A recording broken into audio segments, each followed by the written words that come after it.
Maintenant, on va se regarder les cartes. On a parlé brièvement tout à l'heure avec la simulation du GPS, on se promenait. Donc, comment les cartes sont très utiles dans nos trucs de robotique mobile, sans, sans grande surprise. Alors, aujourd'hui, on va commencer doucement. On va surtout voir la taxonomie, donc les différents types de cartes et certains types de cartes de base là, ou de structures de données qu'on utilise pour stocker l'information dans ces cartes-là. Donc, feuille de route, on a terminé de faire la partie qui correspondait à fusionner l'information des commandes et des mesures pour obtenir la pause. Et aujourd'hui et la semaine prochaine, on va commencer à surtout s'attarder à la partie de la carte. Donc, comment est-ce qu'on stocke des cartes en mémoire, des structures de données, qu'est-ce qu'on fait avec, pourquoi avoir plusieurs types de cartes, par exemple. C'est le problème de la carte, donc c'est un problème de représentation du monde. Notre robot se promène, ramasse de l'information, donc accumule de la connaissance. Hein. On a des impacts laser, on a des photos de points de repère, etc., etc. Donc, cette connaissance-là, on veut essayer de la stocker, de la structurer pour pouvoir l'utiliser. Et non seulement ça, mais aussi, on a besoin de faire des raisonnements. Donc, j'ai suivi une certaine trajectoire et là, je voudrais planifier mes déplacements. Donc, pour planifier mes déplacements, ça me prend une espèce de canevas sur lequel raisonner, puis on va utiliser souvent la carte une carte en particulier, la grille d'occupation principalement pour les trajectoires, là, pour essayer de planifier maintenant mes prochaines actions. Et c'est un problème de représentation de la connaissance. Donc, comment est-ce que je fais pour représenter la connaissance que j'ai accumulée? Et ça, c'est un problème fondamental en intelligence artificielle. Il n'existe pas de représentation universelle de la connaissance. Donc, ce qu'on va plutôt avoir, c'est différents types de cartes. Puis chacune des cartes va avoir des compromis, par exemple, en taille de stockage, facilité d'utilisation et surtout les objectifs qu'on cherche à accomplir avec les cartes. Ça, je l'ai dit, donc pas de représentation universelle. Il y a des architectures dites réactives qui étaient très, très, très populaires dans les années 80-90, qui sont un petit peu, disons, tombées en désuétude. C'était Rodney Brooks qui avait appelé ça à l'époque. Lui, il disait essentiellement le monde est son meilleur modèle, donc pourquoi stocker l'information sur le monde. Donc, lui, il a développé beaucoup d'algorithmes ou de techniques pour être capable de faire des algorithmes sans carte. Par exemple, l'algorithme bug, je ne parle pas, mais c'était une philosophie qui, comme je vous dis, est un petit peu tombée en désuétude. Donc, j'en parle plus vraiment dans le cours. C'était très populaire d'en parler au début 2000, mais maintenant, disons que c'est un peu passé date. Un point important aujourd'hui que je vais vous amener, c'est que le type de carte qu'on utilise ou des cartes qu'on utilise va dépendre de la tâche qu'on va accomplir, mais aussi des capteurs. C'est pas un one size fits all, c'est vraiment et fonction des capteurs et fonction de la tâche. Pourquoi fonction de la tâche? Bien, imaginez, même pour les humains, c'est la même chose. Hein? Vous voulez vous promener en forêt avec une boussole, là, disons une époque pré-GPS, et vous utilisez les sommets des montagnes pour vous orienter avec votre boussole. Ben, vous avez besoin d'une carte topographique qui vous montre les altitudes des différentes sections, aussi les types de sol. Est-ce que c'est un marécage? On le voit ici, là, par exemple, là, ça, c'est les symboles pour indiquer des marécages. Donc, clairement, vous n'allez pas planifier une trajectoire ici. Vous allez prendre les sommets ici pour vous orienter et clairement pas marcher non plus dans les lacs. Donc, vous voyez, la carte topographique vous sert à vous orienter en forêt avec une boussole. Par contre, si vous voulez planifier un voyage à Montréal, par exemple, un voyage post-COVID, eh bien, vous n'allez pas prendre une carte topographique, vous allez y aller pas à la boussole la nuit, vous allez y aller en voiture, donc vous allez prendre une carte routière qui va indiquer des informations qui sont pertinentes pour faire des déplacements via des véhicules routiers. Vous voyez ici, même pour les humains, dépendant de la tâche qu'on va accomplir, on va utiliser une carte appropriée. Pour les véhicules autonomes, donc ça va être la même ritournelle, on va avoir plusieurs types de cartes. Donc, vous voyez ici, par exemple, pour les véhicules qui proviennent de Waymo, ils utilisent abondamment le lidar pour se localiser. Donc, vous avez là en des teintes de bleu mauve, là, ça, c'est une carte de la réflectance des surfaces. Donc, essentiellement, pour chaque pouce carré d'asphalte d'un réseau routier, ils vont mesurer pas la couleur, mais la réflectance de la surface. Donc, ça permet de retrouver, par exemple, des informations comme la position des lignes, etc., etc.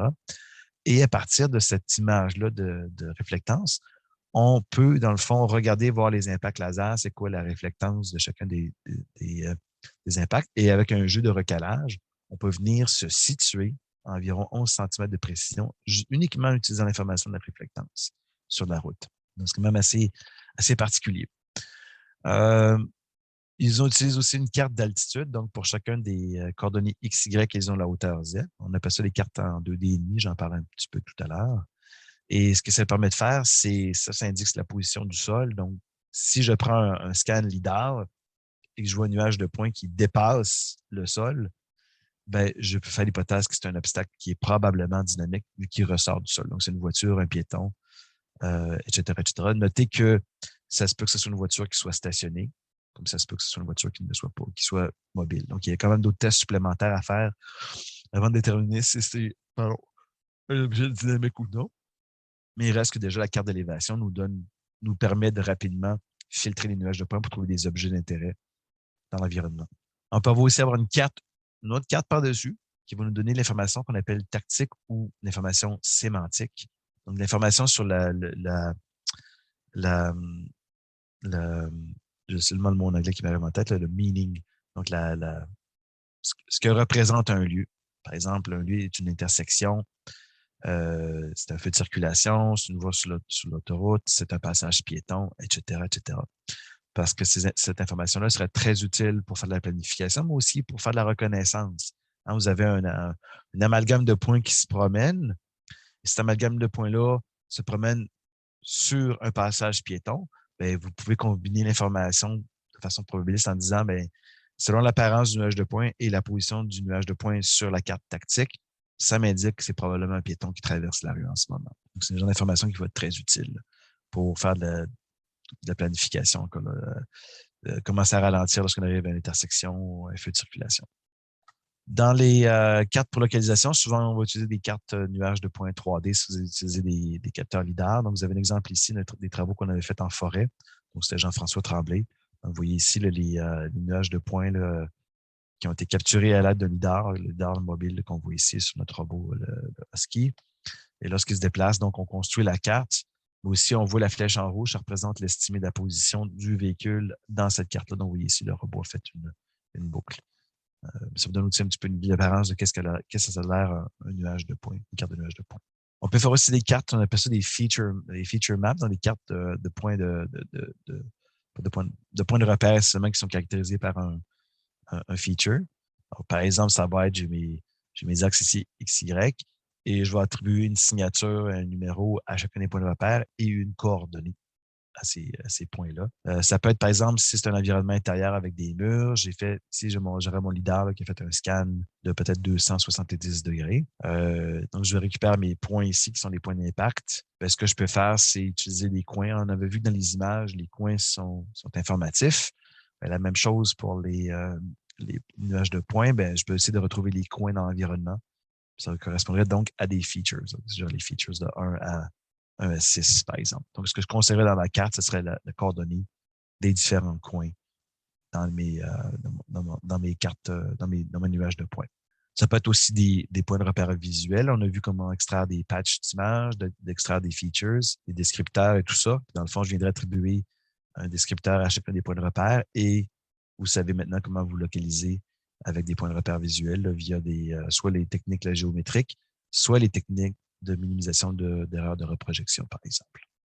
Donc, les cartes de features sont très utiles pour faire de la localisation, on l'a vu. Le SLAM, on va le voir dans quelques semaines. Notez que ces cartes-là ne contiennent pas d'informations sur les endroits qui sont libres ou occupés. Donc, des cartes de features, c'est très utile pour se localiser, mais pas pour planifier les choses. Parce que quand on veut planifier des déplacements dans les endroits qui sont libres d'obstacles. La carte ici ne me dit pas les endroits qui sont libres d'obstacles, me dit juste l'endroit des points saillants visuellement parlant. Ça se peut très bien qu'il y ait une table qui soit située ici qui n'a pas été choisie comme étant un point saillant, par exemple. On a aussi des cartes de type grille d'occupation qui, elles, vont nous dire quelle est la probabilité d'avoir un obstacle ou non à l'intérieur d'une case. Donc, ça va être très pratique pour faire la planification de déplacement. Un peu moins pratique pour la localisation, mais très pratique pour venir faire les déplacements. Selon un autre axe de catégorisation, on va avoir des cartes qu'on va dire de type métrique. Et là, quand je dis métrique, c'est pas par rapport à un système de mesure impérial. Là.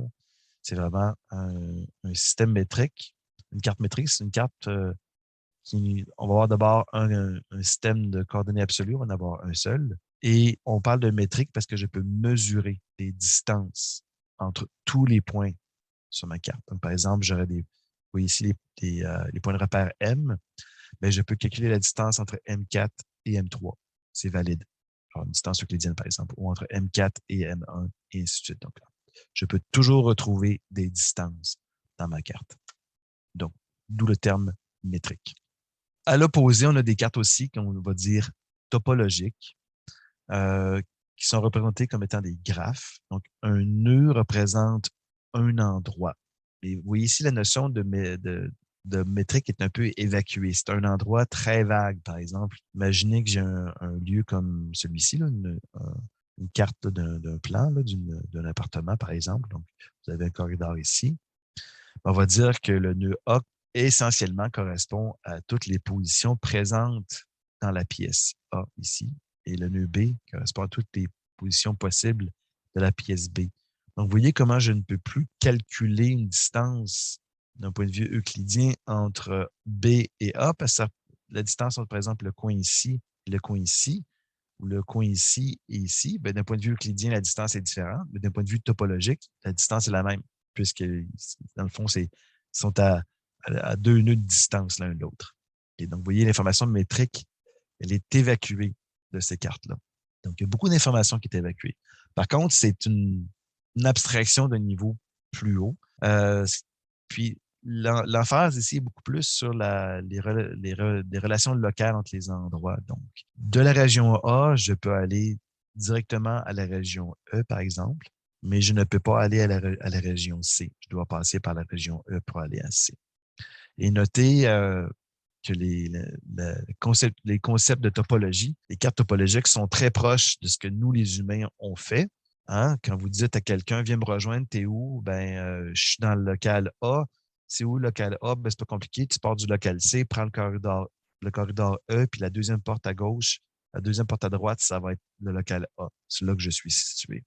Notez que, vous voyez, dans la conversation que j'ai eue ici, jamais j'ai utilisé le terme centimètre, mètre ou virage de 90 degrés. Je n'ai utilisé que des concepts topologiques pour pouvoir donner les directions et ça a fonctionné très, très bien. Donc, nous, on a tendance à souvent réduire un environnement en une topologie. Et vous avez un petit peu à l'intérieur, à l'entre-deux, qui est un peu pour essayer de récupérer le meilleur des deux mondes, ce qu'on appelle des cartes topométriques, donc topologie et métrique. C'est qu'on va attribuer à chacun des nœuds du graphe une carte métrique. Et les arêtes vont contenir des concepts sous des relations de distance relative et d'orientation relative entre ces différentes cartes-là. Donc, je récupère quand même un côté métrique, mais l'emphase n'est pas d'assurer la consistance de la carte. C'est important. Là. Ça se peut que j'ai des grandes erreurs d'estimation de position, de distance entre ma carte A et la carte G, qui sont très, très loin. Là. Ça se peut que j'ai des grandes erreurs parce que j'ai mal estimé les relations entre les différents nœuds. Mais c'est pas grave, c'est pas l'objectif de ces cartes-là. L'objectif, c'est de dire localement, je peux très bien me situer dans ma carte métrique, mais globalement, j'utilise la topologie pour me localiser ou pour raisonner. Un exemple de carte topométrique, j'aurais ici mon petit robot. Donc, il a fait un scan, il a ramassé des points de repère, par exemple. Et là, il va se déplacer. Il va créer un deuxième scan. Et entre les deux, je peux établir des relations de translation-rotation en utilisant, par exemple, l'odométrie. Mais je vais clairement avoir une erreur entre les deux. Ce ne sera pas parfait. Mais c'est pas grave. Si vous voulez, on ne cherche pas nécessairement à corriger l'erreur entre les deux cartes ici. On sait comment aller d'une carte à l'autre. Puis aussi, à l'intérieur ici, vu que c'est une carte qui est métrique, je peux facilement me localiser au centimètre près, par exemple, dans le repère local ici. Par contre, si vous me dites ce point de repère-là ici par rapport à ce point de repère-là, la réponse est un peu plus floue parce qu'il faut que je passe par la matrice ici, puis la matrice ici peut avoir une bonne incertitude et je ne cherche pas nécessairement à corriger cette incertitude-là. Parce que l'objectif, c'est de dire je veux travailler localement, mais je veux être capable de me déplacer d'une carte à l'autre, par exemple. Et vice-versa, quand mon robot continue à explorer, se crée une autre carte locale ici, et ainsi de suite. Donc, vous voyez comment j'ai rendu maintenant qu'un chapelet, un graphe de cartes qui sont métriques. Donc, c'est un peu ce qu'on fait aussi à nous, les humains, là, encore là. Vous avez une carte, par exemple, la Terre, c'est une sphère. Donc, si vous voulez faire une carte métrique, il faudrait faire une carte pliable sphérique, ce qui serait assez difficile, ça serait pas mal de l'origami. Donc, ce qu'on fait plutôt, c'est qu'on va localement déplier la Terre, la planir pour faire une carte qui est locale.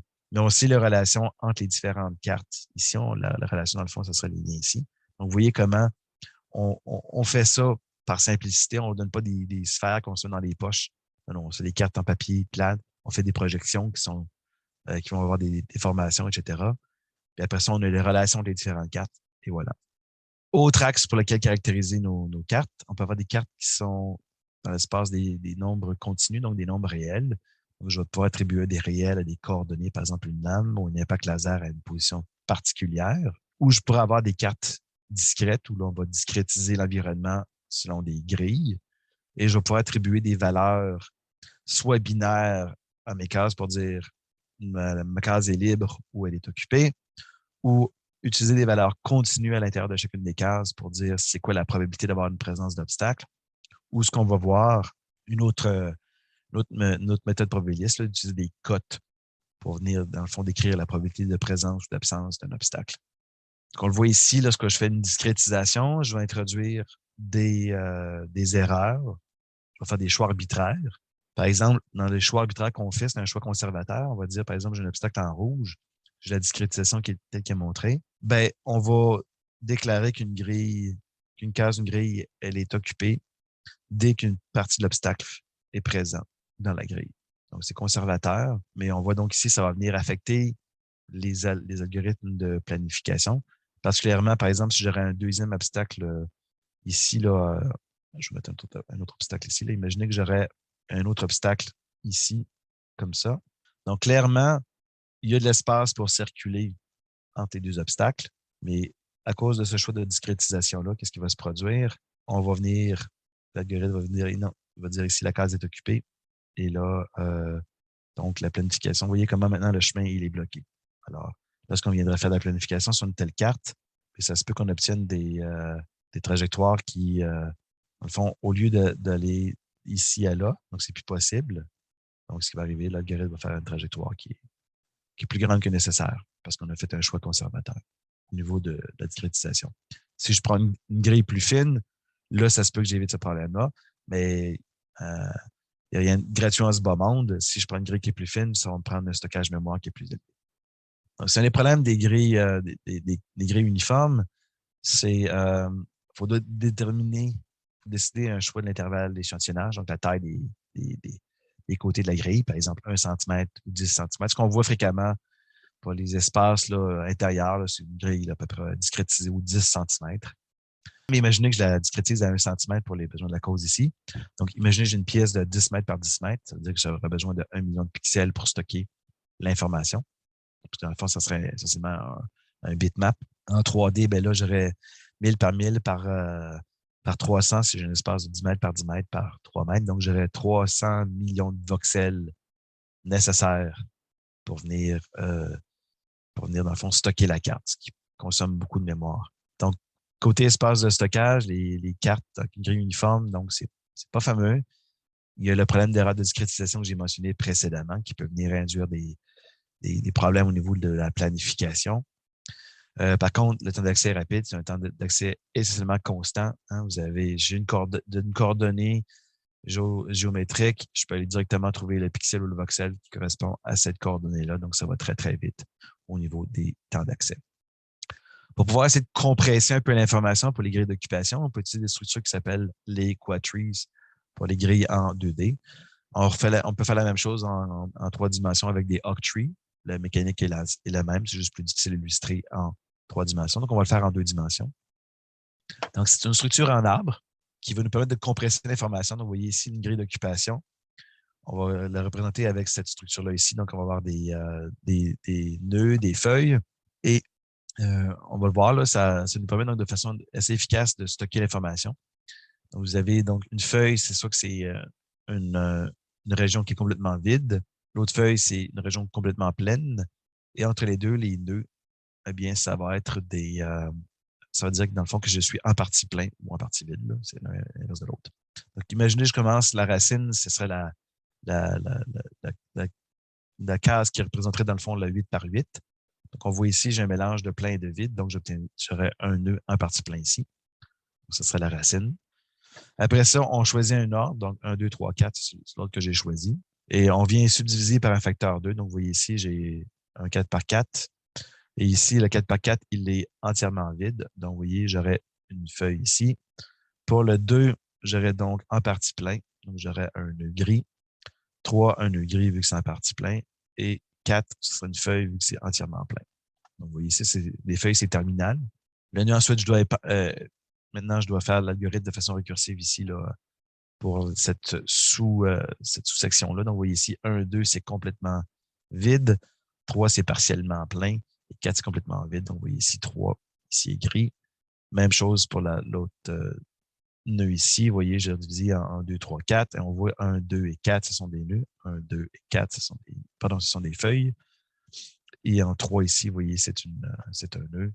Et après ça, on redivise, et ainsi de suite. Vous voyez, c'est la structure qu'on a. Donc, cette structure-là, l'espoir, c'est qu'elle prenne moins de stockage mémoire que celle-ci. C'est vrai la plupart du temps. Et c'est vrai pourquoi? Parce qu'il y a des fortes corrélations spatiales. Quand une région, un pixel ici est déclaré plein ou vide, une forte chance que les pixels autour aussi aient la même valeur. Donc, c'est pour ça qu'on est capable de compresser. Il y a de la structure dans l'information. Si je mettais ça en poivre et sel au hasard, là, la quantité de données que ça me prendrait pour stocker l'arbre serait plus grande que de stocker le bitmap lui-même. C'est juste parce qu'il y a la structure que la compression de données fonctionne. Notez maintenant que le temps d'accès, c'est plus rendu en temps constant. Là. Il y a un facteur log n là-dedans là, pour dire si je veux savoir pour une case particulière si elle est pleine ou vide, ben, ça se peut que j'ai besoin de parcourir l'arbre relativement profondément. Puis la profondeur de l'arbre ici là, est en log n. J'en parlais tout à l'heure dans les acétates, là, mais très brièvement, je reviens maintenant ici. Il y a des problèmes d'instabilité un peu avec les arbres. Ce qu'on n'aime pas, c'est imaginer que je fais un petit changement. Là, je fais juste tasser ici là, le bloc de 4 pixels de noir là, en diagonale. Et vous voyez comment, au niveau du bitmap, ça n'a pas fait un grand changement. Et vous voyez comment, au niveau de la structure de l'arbre a beaucoup changé. Donc, gardez ça en tête, c'est pas des fois instable, dans le sens qu'un petit changement à l'entrée peut induire un grand changement à la sortie. C'est des défauts des structures en arbre. Logtree est la même chose que le quadtree, mais en 3 dimensions. On va diviser simplement en 8 cubes et non pas en 4 carrés. Une autre façon de stocker l'information tridimensionnelle, c'est en utilisant ce qu'on appelle les Signed Distance Functions.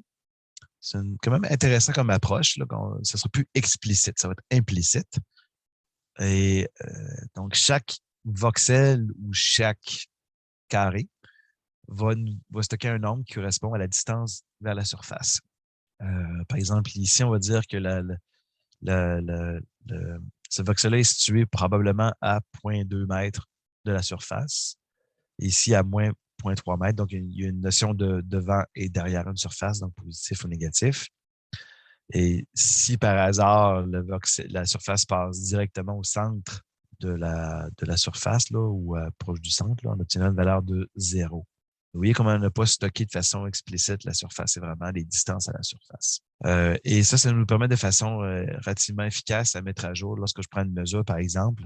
Imaginez vous mettez un fil de Kalman, là. Qu'est-ce que je veux dire? Je peux appliquer un fil de Kalman. J'ai une mesure qui me dit, ben, dans le fond, la surface, je pense qu'elle est à 0,2, puis une mesure qui me dit qu'elle est à 0,6. Mais là, j'ai deux évidences, 0,2, 0,6. Et si j'ai la covariance de mon estimé 0,2 et la covariance de ma mesure, bien là, je peux fusionner les deux informations de façon probabiliste pour mettre à jour la case. Donc, essentiellement, je pourrais appliquer un fil de Kalman à chacune des cases. Ça permettrait de faire un lissage au fil du temps sur l'information. Sauf que là, on a le problème que ça prendrait beaucoup d'espace mémoire avec une grille. Donc, ce qu'on peut faire pour sauver de l'espace mémoire, premièrement, c'est de dire je fais un troncage. Donc, si une case est réputée à être plus grande qu'une distance, disons, de 1 mètre, ben, ce que j'ai marqué ici en noir, là, ou 1 mètre, là, on peut dire, dans le fond, ces cases-là, on n'en tient pas compte dans le stockage. Donc, je n'aurai pas besoin d'allouer du stockage pour les valeurs ici. Parce que, dans le fond, elles sont tellement loin de la surface, elles ne vont pas interagir avec elles. Ça ne part pas de l'information très, très pertinente. Donc, par exemple, si j'aurais un quadtree, ben, dans le fond, là, il y aurait des endroits où je pourrais dire, par exemple, ben là, je ne vais pas allouer de mémoire pour ce grand carré-là ici, là, parce que je n'ai pas d'information utile de toute façon. Fait que ça stockerait l'information seulement au pourtour de la surface. Donc, vous voyez ici, même si je dirais, ben, j'ai un octree de 100 mètres par 100 mètres par 3 mètres, mais il y a seulement les endroits où j'ai des mesures et la présence probable d'une surface pour lesquelles j'aurai des valeurs qui sont, disons, stockées. Le reste, ça ne serait juste pas stocké en mémoire. Et ça nous amène vers une dernière technique là, je trouvais vraiment très intéressante à vous présenter, ce qu'on appelle le voxel hashing. C'est qu'au lieu de commencer à représenter le tout par des arbres et des ci, des ça, rappelez-vous, l'arbre, j'ai un login là, pour aller le chercher. Il y a des gens qui ont développé ce qu'on appelle du voxel hashing, une technique basée sur le hachage. Et ça, c'est pour contourner le problème donc, de gestion de grands volumes.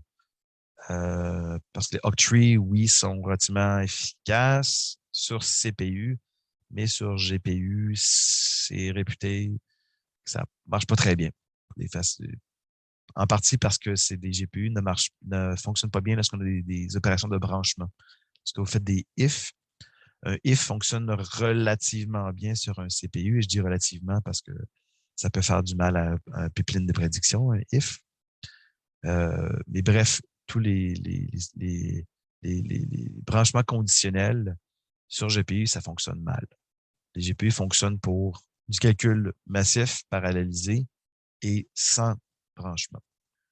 Donc, les voxel hashing qu'on va voir vont être beaucoup plus, disons, compatibles avec les GPU parce qu'il n'y a pas de branchement, il y a moins de facteurs de branchement, si vous voulez. Et aussi, ça va nous permettre de gérer l'allocation de mémoire de façon dynamique, sans a priori de surface. Donc, c'est très, très flexible. Donc, l'idée, c'est imaginer que vous avez votre système, une zone caméra Kinect qui ramasse de l'information sur le monde. Vous avez ici votre grille d'occupation. Donc, les cases ici, là, c'est en gris, là, j'ai quasiment pas de mémoire qui est allouée pour ça. Et lorsque dans le fond, je veux interroger une carte, soit parce que je veux de l'information ou la mettre à jour. Et dans le fond, je vais avoir une coordonnée ici. Et ce qu'on va faire, c'est qu'on va utiliser une fonction de hachage pour nous amener dans une table de hachage pour dire, écoutez, cette coordonnée-là, je la hache, je tombe dans dans ce bucket-là. Et bien entendu, je vais avoir des collisions, puis c'est normal. C'est pour ça que c'est efficace de façon en stockage. Parce que dans le fond, ici, j'ai un vecteur qui va être de taille fixe. Là. Et la fonction de hachage, je le rappelle, là, dans le fond, ce qu'on veut, c'est que quand je prends une région ici, là, c'est comme si au hasard, ça m'envoyait dans une région ici. De sorte que lorsque j'ai deux régions consécutives, elles ne vont pas arriver dans les buckets consécutifs, elles vont arriver dans des buckets qui sont très différents. C'est pour ça que ça va comme répartir uniformément dans le fond, les hachages vont répartir uniformément dans le bucket les différentes cases ici. Puis après ça, dans le fond, dans ma table de hachage, lorsque j'ai des collisions, après ça, je fais juste résoudre des collisions parce que je peux faire un test supplémentaire. Plux. Et après ça, dans le fond, je vais avoir un bloc ici qui va correspondre, par exemple, à ce bloc-là ici. Donc, vous voyez comment rapidement je peux, si par exemple, je voudrais créer, j'aurais d'informations que je voudrais stocker ici, dans le fond, je calcule mon hachage. Si je vois que le bucket si le voxel n'est pas attribué, dans le fond, ben là, je vais attribuer une entrée dans le bucket. Je vais allouer la mémoire ici. Là, je vais faire le lien entre le bucket et le voxel et c'est fait. Vous voyez comment dynamiquement je peux rapidement faire croître le stockage mémoire de ma carte. Donc, c'est très utilisé pour les systèmes temps réel en 3D, incluant des Kinect là, qui contiennent quand même plusieurs centaines de millis, sinon millions de pixels d'information. On va mettre à jour des cartes très rapidement. Donc, c'est très utilisé. Si vous faites de la 3D, là, gardez ça en tête, voxel hashing. Finalement, dernier élément pour aujourd'hui, donc la question des cartes extérieures en 3D. Beaucoup de fois, on fait des hypothèses que, dans le fond, le monde n'est pas réellement 3D, mais plutôt en 2D et demi, c'est-à-dire j'ai une coordonnée XY. Donc, même si c'est vallonné, essentiellement, c'est un plancher qui est un peu vallonné. Mais ce qu'on va faire, ce qu'on va dire, ben, pour chaque coordonnée XY, je vais attribuer une hauteur Z. Puis, après ça, je vais pouvoir, dans le fond, faire ma planification là-dessus. Par exemple, si je ne veux pas envoyer mon robot sur des pentes abruptes, et ainsi de suite. On voit ça même pour les systèmes, là, des réseaux de neurones profonds. On le fait d'autres laboratoires là, pour la détection d'obstacles dans les lidars. Les lidars me donnent une information tridimensionnelle, mais on va utiliser ce qui s'appelle le Bird Eye View. Donc, l'idée c'est comme si on regardait le monde d'en haut. Puis après ça, on va faire des colonnes qui vont contenir, dans le fond, l'information des points 3D. Puis on va extraire des features pour être capable de trouver l'absence ou présence de cyclistes, piétons et voitures. Mais c'est parce que dans notre structure de problème, ben, les routes, c'est plat dans l'ensemble. Oui, de temps en temps, vous allez avoir des viaducs qui vont un par-dessus l'autre. Mais votre lidar, quand il fait un balayage lidar, il prend l'information sur la route sur laquelle vous êtes situé, pas sur les empilements de viaducs. Il ne peut pas voir les voitures au-dessus de lui. Puis clairement, il ne voit pas les voitures en dessous dans les souterrains non plus. Donc, c'est pour ça qu'on vient comme réduire notre monde à un monde en 2 dimensions et demie, si vous voulez. Donc, c'est une façon que là d'exploiter la structure du problème pour venir simplifier la représentation des données et le traitement aussi. Un bon début de semaine.